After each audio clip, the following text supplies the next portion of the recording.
And we I forgot to do the camera thing at you. Did you? That's true. What the hell is that? What does it look like? That looks like a Chibi VF1J. Yes! Aha! I remember. That's a new thing. They just started. You know how they do those things where you can buy and spend X amount of money on a box and determine what figure you get? Right. Well, one, they've gotten crafty about them. They put these cardboard spaces in them so you can't squeeze them to figure out what the figure is anymore. But they're doing a series of them with Robotech. And nice. And Nikki decided to get one, and she didn't get the Roy Fokker VF1 that she wanted, so I got the VFJ. Nice, very nice. That's a good way to start. From my mother's basement. Thank you guys for hanging out with us. Show that we Proof we're celebrate geeks. Being a geek, yes. I am Jason. And I am Michael, fellow geek. Yes. And Michael, what have you been up to this past week? Because I don't know about you, but I've been geeking out over so much nerd news. Oh my god. Well, okay, not counting my work stuff because work's been really busy because we're a shorter person. Right. Yeah, it's been the Star Wars Celebration just gave us googles and goodles and oodles and oodles of stuff, bits, and information. Other trailers came due as well. I mean, Ant-Man, Tomorrowland, Fantastic Four, Batman vs Superman, which I'm kind of though. I'm very about it. The mock, the remix, whatever, Batman vs Superman trailer where they did it with 60s Batman and Christopher Reeve. Yes, that one was freaking hilarious. That one's kind of pretty awesome. Yes, that's the fandom going, you did it wrong. This is how you do it. The thing is, looking at Batfleck, he's not bad. No, he looks good in the armor. Although the perpetual, the frump face, I'm like, really? But here's the thing, though. You look constipated. Everything Other than that. But everything I've seen so far with it, everything from the trailer, which, okay, fine, they do this little doesn't really show much. Bit of the false god that, humanity is always going to turn against its saviors. And I'm like, okay, fine. We are all horrible beings. We know this. But with Batfleck, I'm looking at the design. I'm like, this is very Return of the Dark Knight-esque. Yeah, I was going to say it's very Dark Knight Returns. Very. And I'm perfectly happy with that. Go back to the picture for a second. Yeah. If you look on the left there, doesn't it look like it's been patched with duct tape? It looks like it's been like it's battle damaged, for lack of a better term. That's a good way of looking at it, yeah. That's a nice touch. Nice detail you really wouldn't focus on, but when you go back to it, it's like, okay, that's kind of cool. Yeah, I give that a nice little bit. I mean, I have to admit, okay, he looks kind of like a hulking thug there in that particular picture. Well, yes. But when he's moving around, he actually looks pretty cool, and the designs for the Batmobile are badass. They are. It's not the Tumbler anymore, which the Tumbler was cool, don't get me wrong, but the Tumbler was not a Batmobile in my opinion. Very true. I'm gonna give it a fair shake. I mean, I'm gonna see it regardless, but yeah, I'm not holding my breath for anything fantastical out of it. And I'm the same there with you. And I like James Cavill as Superman, though. I really do. He does very well as Superman. But for me, like you, I'll go see it. I mean, I'm a nerd. I enjoy the comics. I enjoy these movies. Of course, I'm going to go see it. But there's not this sense of urgency, sense of excitement, anticipation for Bats versus Soups than like I have for almost any of the Marvel stuff out there. Well, okay. First off, it's not Marvel for one; it's DC. But no. I'm just saying that right now you have Batman vs Superman, which is the DC movie offering. We're not going to get another one until Suicide Squad, which is next year. Which actually might be pretty cool. I'm hoping. We're not getting Batfleck till next year. Okay, so is it Suicide Squad this year then? End of this year? I think Suicide Squad's this year. Okay. I may be wrong, but I'm pretty sure that we don't get Bat v Soups till 2016. Okay, yeah. But it's funny you talk about the you're gonna see it anyway things brings to mind. It's been confirmed that Scarlett Johansson has been cast as Motoko Kusanagi for Spielberg's version of Ghost in the Shell. Which we've talked about before, and we went on this whole rant. Well, you went on the whole rant about whitewashing. I went on a rant on Facebook, and one or two people attempted to school me on it. And their points are valid. I don't agree with them, but their points are valid. But and I like Scarlett Johansson. I really do. I don't think she's right for this role. That's a whole other rant that we've had before. Yes. But I'm still going to go see it. Let's be honest. And it's fucking Ghost in the Shell. I'm going to go see it. Exactly. You with the cyberpunk anything, we're going to go see it. Yeah, exactly. The whole situation, I mean, like, I can understand, and I completely can see your point of view about the whole whitewashing aspect of it, and I agree with you. But I'm still hopeful for something about this is going to be good. Well, if and if Spielberg is truly as big a fan of the source material as he has let on, Mm-hmm. there's hope. If I see one But freaking reference to AI, either in the set design or something, I'm going to say, like, you're I'm gonna out. find you're gonna look at you'll find a reference to ET. You're gonna find Yeah. the Easter eggs are gonna be there. The special effects people are gonna put them in. If Of nobody else, there's a course. freaking R2 unit in Star Trek, for crying out loud. Mm-hmm. But I'm cautiously optimistic, though I'm not happy with her as casting. They could have put Zhang Ziyi. They could have put the chick that played Gogo Ibari, whose name is completely escaping me right now. But they don't have the box office draw. Right. Batfleck is about box office draw. Mm-hmm. And that's exactly what it all boils down to. I mean, please have a decent story. One can hope. We don't even have, like, they haven't even started they haven't started production yet. So What's funny? No, they're in production. I thought they were. Oh, you're talking about Gitz or Batman? Gitz. Oh yeah, no, they haven't started production yet. No, I look at Gitz and I go, I'm hopeful. I look at Bats versus Soups and I'm like, we'll just leave it at a popcorn flick and leave it at that. And because we know maybe pleasantly surprised. I will be happy if I'm pleasantly surprised at that. I will also be doubly surprised if it makes anywhere near the amount of money that Fast and Furious 7 has made. It has already topped $1 billion worldwide. Seriously? Yep. Wow. And they already came out, I think yesterday it announced Furious 8's release date. How? They're going to go on without Paul Walker's character. I mean, do you mind if maybe they'll bring the dude back from Tokyo Drift. I mean, do you mind if I spoil what's in 7 a little bit? I know what happens a little bit. Okay. And I heard about the tribute. Uh-huh. I mean, they basically give the character a proper send-off. A finality that they can, as best they could. He's still alive. He's doing well. He's just not going to be... His interests aren't on, all the car stuff anymore. Right. That kind of stuff. As far as bringing back the guy who was in Tokyo Drift... The kid. Considering he actually has a scene in 7, I'm hoping... Does he really? He does. Nice. Yeah. Because they tie this whole thing that everything after Tokyo Drift to now was a prequel to Tokyo Drift. Seriously? Yeah, they went full... Oh, that's right, because of the one guy who supposedly dies in Tokyo Drift. Yep. Shadar in the chat, yeah, they are supposed to have they're supposed to have 10 installments, and that's already been rumored for a while. I believe Vin Diesel. Holy crap. Vin Diesel's already said that episode 7 started, 8 is starting another trilogy. So it's gonna be ridiculous. It's one of those things that it's a popcorn flick. It's gonna be the Battlefield Earth of car films. It's seriously going to be. Battlefield Earth the movie sucked horribly. Yes, but the book series, which wasn't much better, was a decology. Yeah, and let's face it, there's no way John Travolta could have saved that movie anyway. So he was a big part of its downfall. Hail Xenu. That's all I got to say. Yep, that's all you have to say on that point. But I mean, on that note, there's an interesting article documentary that HBO put out called Going Clear. Going Clear. Yes. Have you watched it? I have a couple times already. A couple times. I've only seen it once.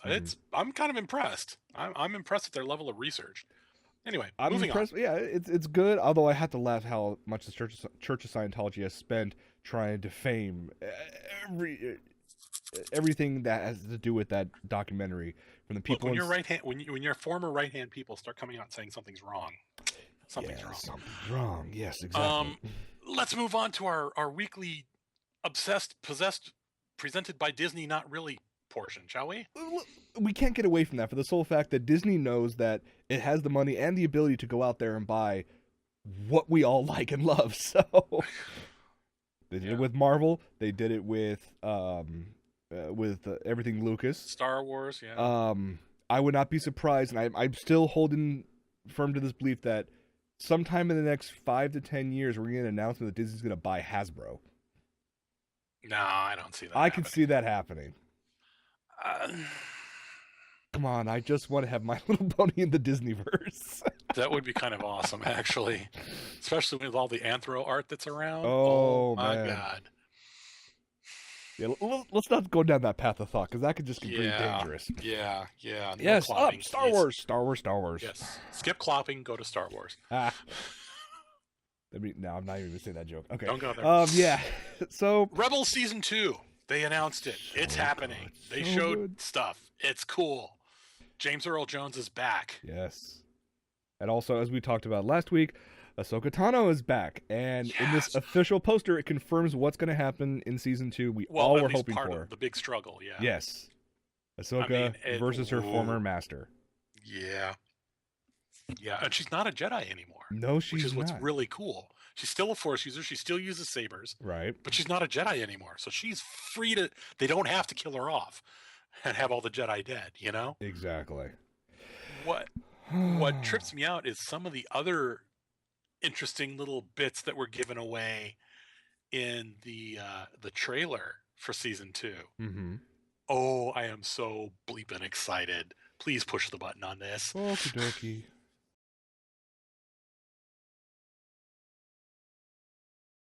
Too much cool stuff.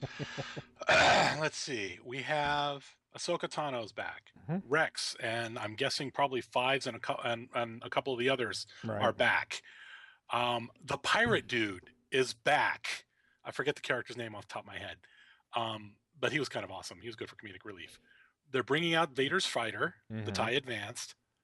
What surprised me is they showed A-Wings and what I'm guessing is the prototype B-Wing, which didn't appear in the Star Wars in the films until Episode 6, till Jedi. Maybe they have the problems with them. So they may be screwing the timelines a little bit there, but it's their show. They can do whatever they want. Yeah, exactly. But now, there's so much cool stuff. Having Vader. And the AT-ATs. Oh my god, the AT-ATs. Yeah, for me, it's Vader. And this is supposed to be Vader during his peak. Which I find interesting because I'm listening to the voice and I'm going, okay, that's obviously James Earl Jones, but it's not the kind of almost war-weary that he was that you had in 4 through 6. At the start of Episode 4 through Episode 5 and then definitely in Episode 6. You get he's just tired of all the shit. Right. I mean, at this point, it's I give props to James Earl Jones for bringing that type of youthfulness, I guess, to the voice. Yeah, the efficiency, exactly. He's at his peak. Mm-hmm. But if you read the comics, though, which is also now canon. Whoa! I hope they tie in just a little bit of what's in the comics to this. But I'm sure they will. The problem is the comics take place between 4 and 5, so there's several years difference. But I'm sure they'll find some little bit there. One little thing that's been going around the internet is how in the hell does Rex and his buddies actually survive? They weren't you never saw them actually be killed. Also, how did they bypass Order 66? Right. Now, that's the thing, though. The latest rumor going about on the internet is that if you zoom in on Rex's, dome, see a little scar on the side? Oh, yeah. Well, no. I think Rex was the first one to have the chip removed. Right. It was either Rex or Fives. I don't remember which. But one of them had the chip removed on Camino. So, I mean, that's a nice little nod there. So, but in any case, come on.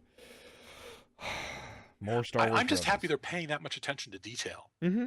That they're throwing these Easter eggs in there, these little bits. Like you said, zoom in and you see the scar. Right.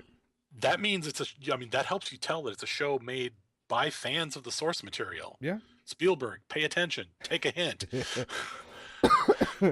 Yeah, well, we'll see what happens with all his stuff. But this wasn't the only Star Wars stuff this week. No. The teaser for Rogue One. Mm-hmm.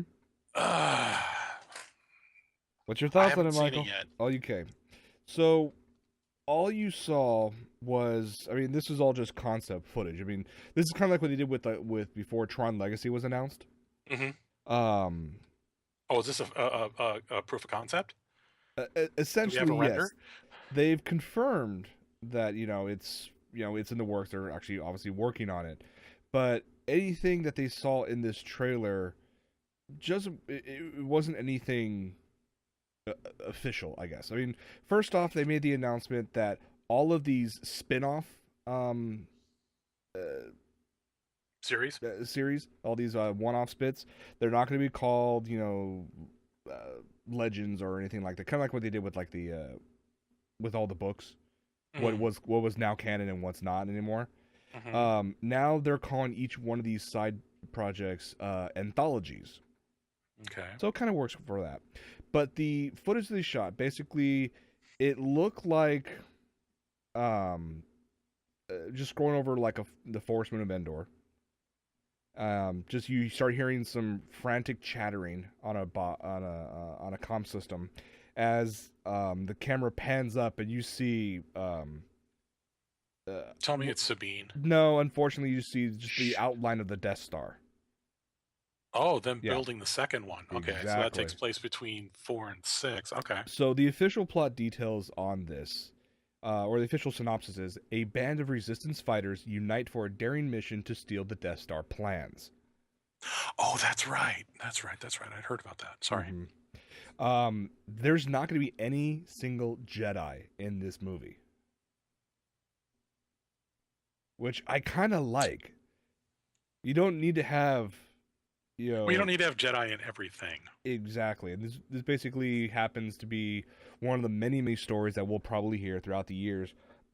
Excuse me, of a group of people. They don't have any special powers or they don't have access to the Force or anything, but they feel they must do something, and so they go off and do some absolutely batshit crazy things. So, yeah, I'm looking forward to this. Well, they're getting it. I mean, they're world building or they're world expanding, and now that they own it, anything they do is law. Mhm. Hopefully, they just keep assigning people to it who are going to be, for lack of a better term, faithful to the source material. Right. It's The thing is, you have Chris Weltz, who penned the script for the latest live action adaptation of Cinderella. Worked very well. mhm. He's writing the script along with Gary Whitta, and that's the one I'm worried about because Gary wrote the script for After Earth. After Yeah. Earth was weak, but way too dark. Yeah. It almost had the Um, M Night Shyamalan feel to it. almost in some sense of it. They also announced that the cinematographer for Zero Dark 30 is on board to work on the movie's visual style.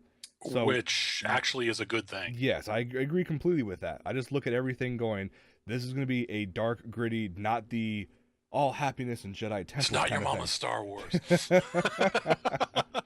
So, yeah, we'll see this December of 2016.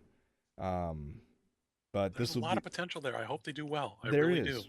I'm looking forward to all these spin-offs now. We're actually finally getting not only more canon. I mean, we've had canon storylines before that expanded beyond the original But we haven't trilogy. had films and series. Exactly. What's And what? I'm sorry. Go ahead. no, my thought process on it is if Disney's taking all this care and effort to put all these little details and making sure every little bit is it flows together canon wise, well, everything from Rebels to the new movies, it makes me very hopeful that they can successfully expand this and not make it seem like a cheap, cash grab. Money grab. Yeah. Yeah. Well, it's like when we initially heard that Disney was buying Star Wars. I mean, what is we? Hmm. I think we said it on this very show. This can either be really really good or really really bad. Yeah. I don't think there's going to be a middle ground. I don't think there really can be at So this and point. and honestly, I mean, okay, so far they've done really good with Rebels. That Hmm. gives me hope. They're doing more. They look like they're going to do more good with Rebels, which continues to give me hope. Hmm. But until we actually see J.J. Abrams' Star Wars, we won't know for sure. Yeah. I mean, that thing's going to make a boatload of money just on nostalgia alone. Hmm. Seeing Han and Chewie back on the ship, seeing Leia doing whatever she's doing, Luke doing whatever he's doing. That Hmm. stupid bot that I want to know how it works. You BB-8, know, which yeah, was confirmed that it was actually created by the company Sphero. You remember that little tiny ball that you connect to your mobile phone too, and you can roll it around and control it. Yeah, yeah, yeah. Yeah, they were actually That's the contracted company out. that did it. Yeah, they were contracted out by Bob Iger, the Yeah, I CEO heard of about that. Disney, a year ago, part of one of their Disney Innovations kind of things. And Bob Iger brought them in and started pointing their tech towards, Star Wars and said, "What can you make for us?" Sphero's already came out and announced that yes, it was us that built the technology for it. We were the ones that built all these droids for it, and yes, we are making a consumer level version available this holiday season. Yes. So if you go to their Sorry, I'm website, just really looking forward to that. oh no, Yeah. I am too. They actually have a website, a On the page on their consumer level, that website. means it's gonna be I think it's small. like sphero.com/Star Wars or /BB8 or something like that, and you can sign up to be notified when they have information on it. But The question yes, is, how big is it going to be? I mean, knowing them, if they're going to go for holiday, they're going to go for small. I want something BB-8 yeah, size. I want one I want scale. that sucker rolling around the house chasing my rabbits. You know? But some very smart hackers have already gone out there. They said, "Oh, I have a Sphero," and within like 48 hours, they've hacked it, put magnets underneath it, and actually have a little tiny BB-8 rolling around right now. Sweet. Yeah, so They must be using spherical magnets. that's the only thing I can possibly think of at this point. Okay, it was sphero.com She's looking for it right now. / Star Wars. Yeah, they'll probably put up a go Did not know somewhere. how to spell it. Hang on. It's ghostsphero.com/Star Wars is what it is. Ghost-Sphero. Yes. SPHEREO, right? Yes. I do like their subtitle for the page is "This is the droid you're looking for." Nice. And now Michael's like, "Oh my God, Moss, what?" Okay, see, now I have to see. I'm spelling it wrong. The fact that the rumor is the consumer version is actually going to cost around $150. I don't think we'll get 1:1 scale, but we'll get something much larger than what the Sphero balls are, which is like I think maybe 4.5 inches in diameter, maybe something like that. Sphero making a retail version of Star Wars BB-8 could cost $150. Mm-hmm. If it's life size for $150, I'll pay it. Well, yes, I know you will pay it, but even if it's not life size, as long as it's not incredibly tiny, you and I are going to buy one. You know this. Yeah, and we'll custom paint them, and we'll have little bot wars. But Hell yeah! with all Don't think I won't, dude. You know it. Oh, I know for a fact you will do this. You're just like me. Like I remember when the PlayStation Portable, the PSP came out for the first time. Me and my friends actually bought one. We didn't buy any games for it. We bought it for the sole purpose of hacking it, which we did in 12 hours. Yeah, so we'll do the same thing with BB-8. I remember hearing about it from Black Walnut. Mm-hmm.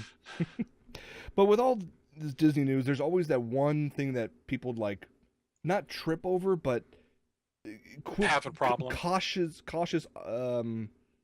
optimism, maybe hopefulism, I guess you can call it. We're talking about Star Wars Battlefront, which is what Studio Dice has been working on ever since they made the announcement that EA now has the rights to all games going forward in the Star Wars universe. They have a number of great development houses under their belt, but you start running into the part of you get people who aren't fully locked in trying to do something else within the universe. Now, I will say this. Graphically, it looks freaking amazing. There's a trailer online. You guys can... do you want me to play it, or should we just talk about it? Yeah, you need to run this trailer. Trust me. Okie dokie.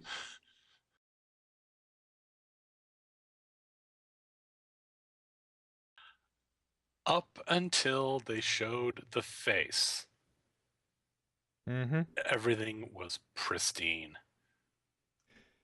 This game, I mean, I played the previous Battlefront games, and I have not been that impressed with them just because their controls are kludgy as all get out.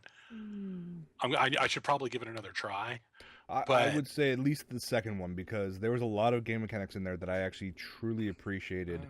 I think it was 2, if not 3, the one that had the ability to have space battles, and then you could fly through the atmosphere and rejoin a on the ground battle in progress.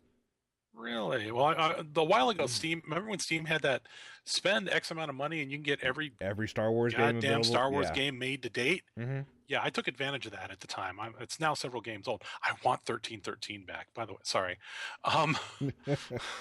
Somebody needs to leak that footage. Someone really does need to do that. But I'm digressing. But I have. Let me look real quick. Star Wars. Star Wars. I have. The thing is, I have Battlefront 2. okay, because there were several aspects of that gameplay that I really, really enjoyed. The problem with this, and I'm going to nitpick a Yeah, little why bit are here. nerds raging about it? Okay. First off, I really hate the fact when you start going to these videos and you know, it looks amazing and they always use that phrase, using in-game engine. Okay, it looks nice and shiny. Am I going to be able to control something that looks even a third of that smooth or detailed? With the PS4, maybe. With the PS4, but still, it's one of those. There's going to be a big difference between these cutscenes, pre-rendered or not, and actual gameplay. You're not going to have these great cinematic angles. You're not going to have all this stuff. And I know, like I said, I know I'm nitpicking like crazy. Well, I was going to say, not for the actual gameplay, you're not going to get these, and you wouldn't want the camera locked in these cinematic angles. You want the cinematic angles saved for cutscenes. Right. Because being locked in a cinematic angle for gameplay would make gameplay nigh on impossible. Mm-hmm. Now, the thing is, like, I look at this and I go, yes, it is absolutely pretty. It's absolutely gorgeous. I still want to play the game. But there's a lot of things that they've actually already came out and stated that we've had these in previous games, but in our version, you're not going to have these abilities. 1, space battles. 2, they've limited the online multiplayer to 40, so 20v20. That's pretty freaking impressive. But compared to past games where it's like, I can have 64. And honestly, there's a massive difference at that point, at least in my experience. I don't disagree. There's a massive difference at that point. But having to catalog the data for 60, I mean, okay, think about it this way: you've got even on a device as advanced as the PS4 or the Xbone, okay, which realistically the differences between them are negligible. To be honest, when it comes to raw power, they're pretty much the same. Right. With key differences, yes, but they're pretty much the same. It comes down to who has what game.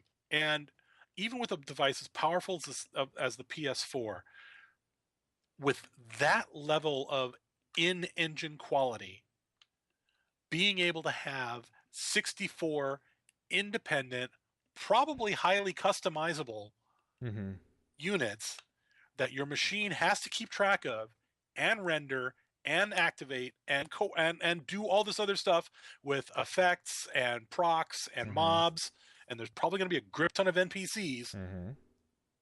To be able to do that at a PS4 level is impressive as all hell. Being able to do 60v60 would be nice, but with that level of asset management from a strictly pixel pushing or polygon pushing viewpoint, give them a break. I know, like I said, I was get there. I was nitpicking as hell. It will happen, but all I'm saying is I'm very, very thankful that, I mean, yes, I'll eventually pick up an Xbox One or a PlayStation 4 or both. Who the hell knows? Yeah, you do the both. But I'm a PS4. I probably won't get this game for either of those consoles. Why? Because they've already confirmed it is coming out for PC. So your whole thing like, there's a lot of stuff these things are doing. I'm like, yeah, I could throw more hardware into my PC and it'll work flawlessly. And that's fine. But even with the best thing Nvidia's throwing out right now, they're what, the GTX 90, I think it is, or no, they have a Titan X now, which is is like $3,000 for a freaking video card. I mean, unless you're going to drop 3 or 4 of these. The idea of being able and have 12 procs and 64 gigs of memory, the idea of being able to push this amount of pixels in real time, that's going to be a stretch even for that.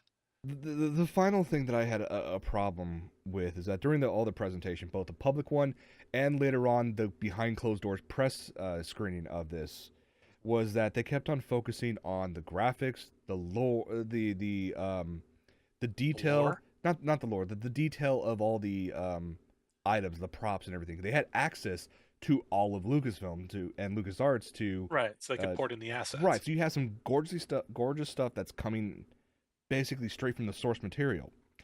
But what about the soul of the game? Is it going to actually hold up as an actual, hey, this sounds like it feels like it's playable within the Star Wars universe, or is this going to be another Battlefield clone with a Star Wars skin? That's my main worry.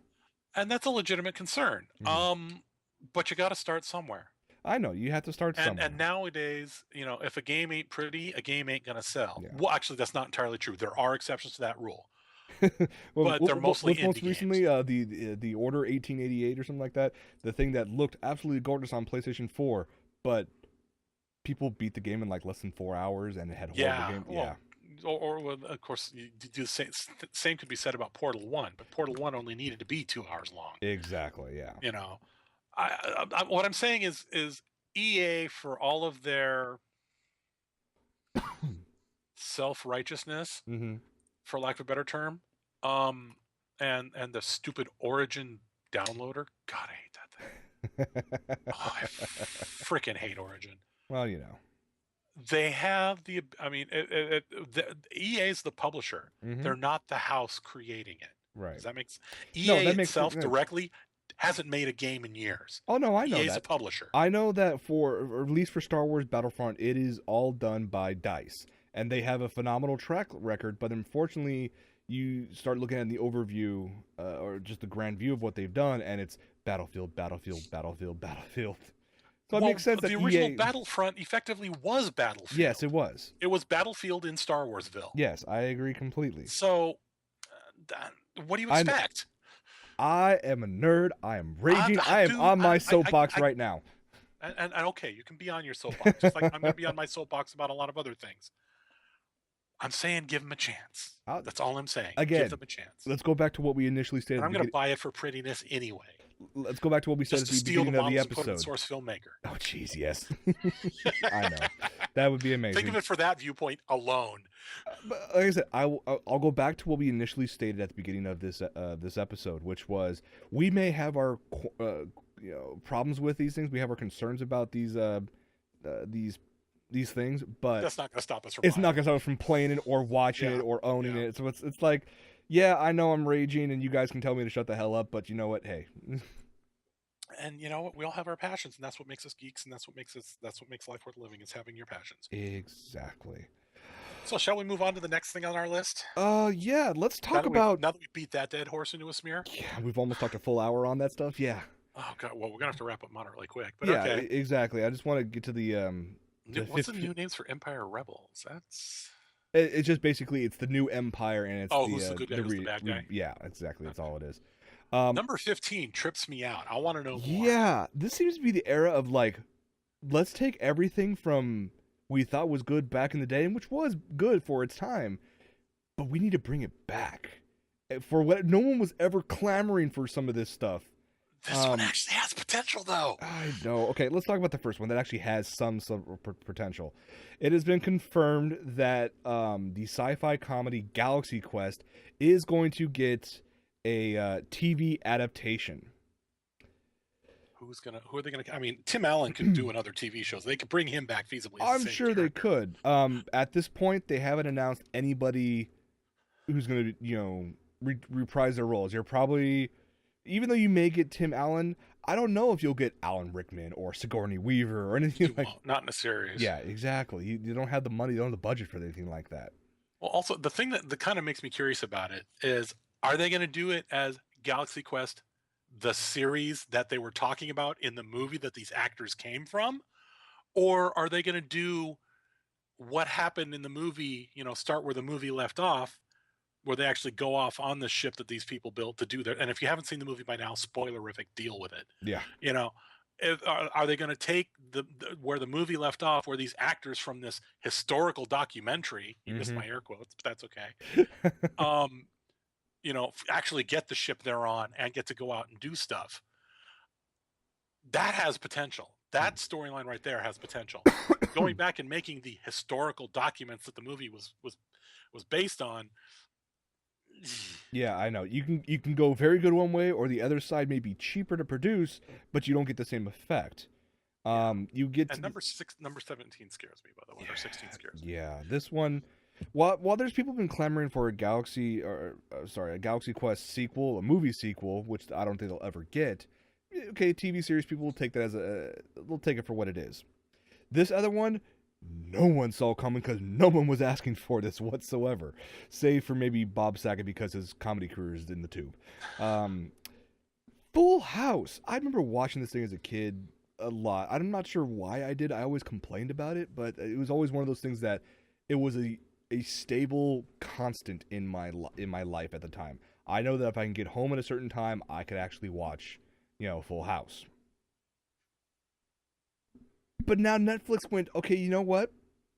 Let's bring you back. Let's make a brand new series, and we're going to call it Fuller House. How many of the original actors are coming back? A number of them, a lot of them actually. Are they going with Ashley or Mary Kate? Yeah, who knows? I say they're in some boarding school somewhere. Let's call it that. Well, no, because it was twins playing a single girl, and they had to be twins because of her age. Exactly. So, I mean, is she suddenly going to have a twin, or are they going to actually? Let me read you the synopsis, because this synopsis. Oh my God, this just sounds like they threw so many things, different ideas together to make this, thinking it's going to work. In Fuller House, the adventures that began in 1987 on Full House continue with veterinarian DJ Tanner Fuller, pregnant and recently widowed, who is living in San Francisco. DJ's younger sister / aspiring musician Stephanie Tanner, and DJ's lifelong best friend / fellow single mother Kimmy Gibbler, along with Kimmy's feisty teenage daughter Ramona, all move in together to help take care of DJ's two boys, the rebellious 12-year-old JD and the neurotic 7-year-old Max, and her soon-to-arrive baby. What the ever-living fuck? So we're going to take the happy-go-lucky lifestyles of all these characters from Full House. We're going to throw them in reality where deadbeat mom, probably on 2 jobs, barely making the bills meet. I mean... We had the gritty fun stuff. How the hell is she affording a house in San Francisco? That's another question. I've looked at those prices. It's expensive. It's like in some areas like $3,000 for a fucking studio apartment. Yeah. And then you're gonna throw all these people in there, plus all these little kids in there. You threw this in just so we could rant about it. Someone's turning tricks somewhere to make this work. That's all I'm saying. I can't believe you went there. Hanging out in Castro? Well, in the Castro district? You know. Yeah, I don't have anything to say about this because I may watch one episode just for the Schadenfreude. Beyond that, why is this on our list? This is almost seriously like taking Full House and trying to throw it into the style of Arrested Development. Okay. You just wanted to see me cringe. That's the only reason it's on the list. Be honest. I'm a fan of Schadenfreude. Yeah, clearly. But okay, you want to do number 18 then move on, or do you want to show one more trailer before we go? Let's do 18 and move on. So, Michael, have you watched Daredevil? I have watched the first 4 episodes. You need to finish. Yeah, no, I know I do. But Okay. Nikki and I are watching it together, and we're both enjoying it greatly. Good. I've been watching it. I have one more episode to watch, and I couldn't finish it last night because it was like 1:30 in the morning. I was like, sleep is a very powerful, I am very impressed. I am too. I am really happy with the guy that got playing Murdoch. Mm-hmm. I love Rosario Dawson as it is, so having her in there is good. D'Onofrio as Kingpin is impressive. Perfect casting choice. Nikki made an interesting observation. The only problem with him is the part where they made him socially awkward. Honestly, I'm actually happy when he's in his own being Kingpin, he's obviously the Kingpin, and he gets that, and he does what he does. Mm-hmm. But this whole thing with the curator, that I don't know if they ever explored that in the comic. I don't recall them ever exploring it. Kingpin went against multiple people, not just Daredevil. So I mean, he was in Spidey, he was in a bunch of other stuff. I think he even showed up in Iron Man a couple times. But the socially awkward thing, I could see it to an extent. I mean, you're trying to give him some sense of fragility or vulnerability to make him more likable. It's the fucking Kingpin. You don't have to like him. He's the Kingpin. There's so many things I want to say, but you've only seen the first 4 episodes. I'm sure there's stuff I'm going to see. That being said, I love all the Easter egg comments. The references to to the invasion of New York. The guy who's beating you up. If he had a cape or was it, if you had an iron suit or a magic hammer, I'd believe you. You know, stuff like that Oh, it's was great. great. I'm waiting for the Shield tie-in. There already has been. Well, I haven't seen it yet.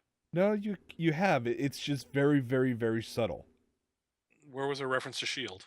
Who does Matt Murdock's dad fight in the ring the last time? I don't Oh, remember. okay, I'll let you look into that. No, remind me. No, I'm going to be obsessing over it till you tell me. No, I can't remember the life, man. Just Oh, you drew a fucking bastard. blank on it. I see how you are. Yeah, I know. But that guy shows up, or has shown up already in season 1 of Shield, and so there's most likely a chance for season 2 for Coulson and company to jump in, at least for some sort of tie-in here and there. And yes, that's why we're talking about.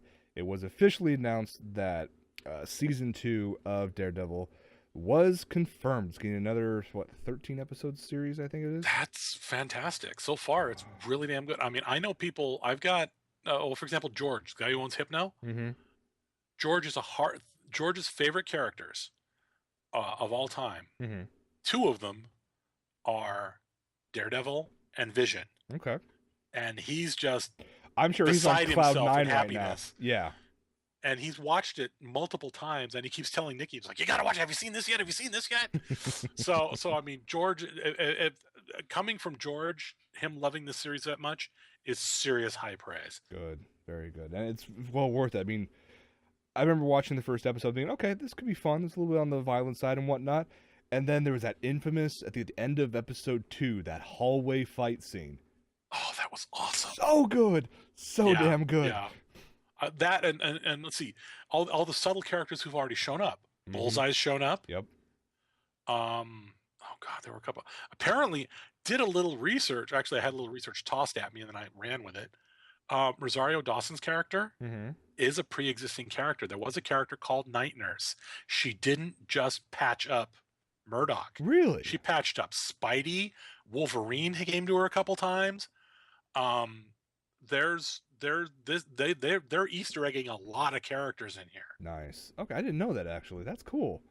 I do have to say though, if this is the first go around for all the Netflix specific series that are on its way, I mean, because we still have AKA Jessica Jones and Luke Cage and Iron Fist, and then they all get together for the Defenders, and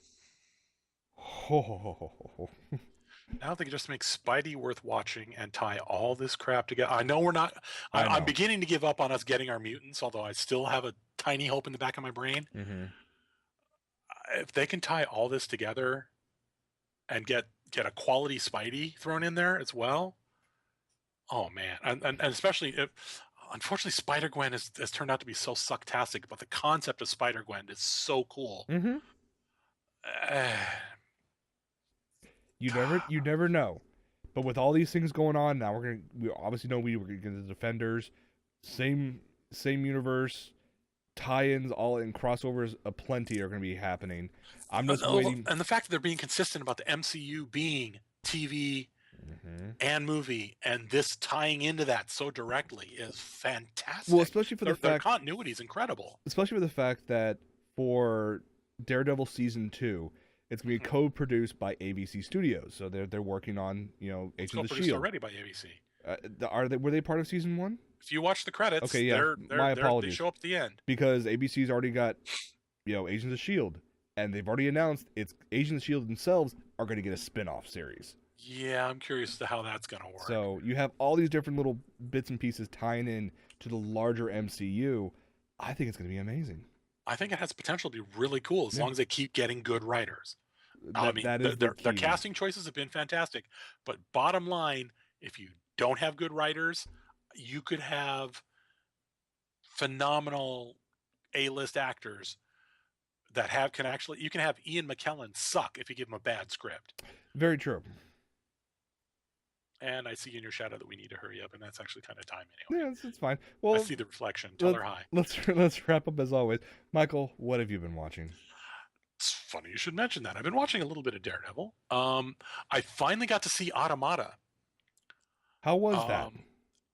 It's interesting. It's good. It's not oh my god good, but it's good. It starts out with a very Blade Runner look and feel. Uh-huh.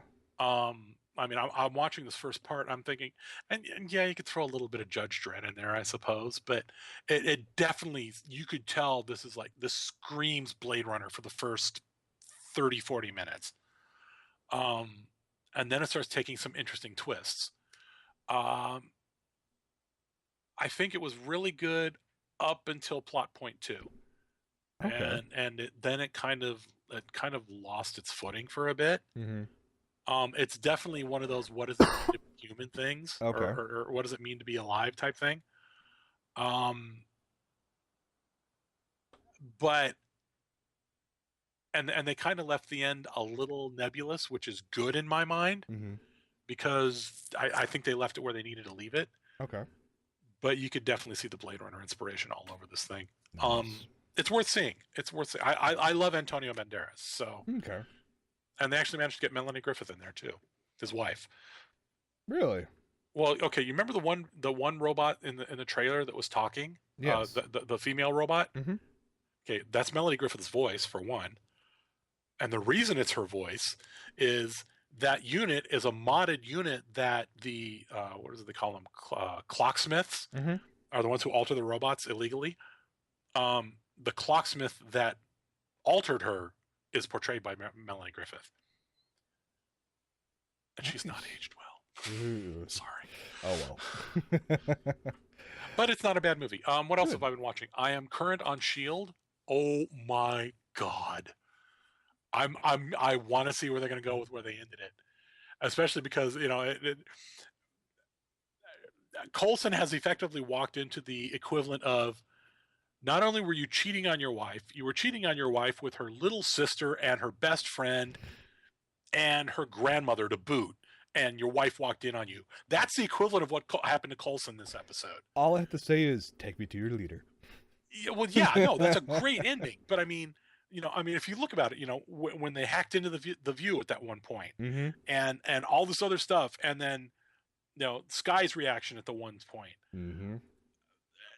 stuff is coming to a head, and I want to see what happens with it.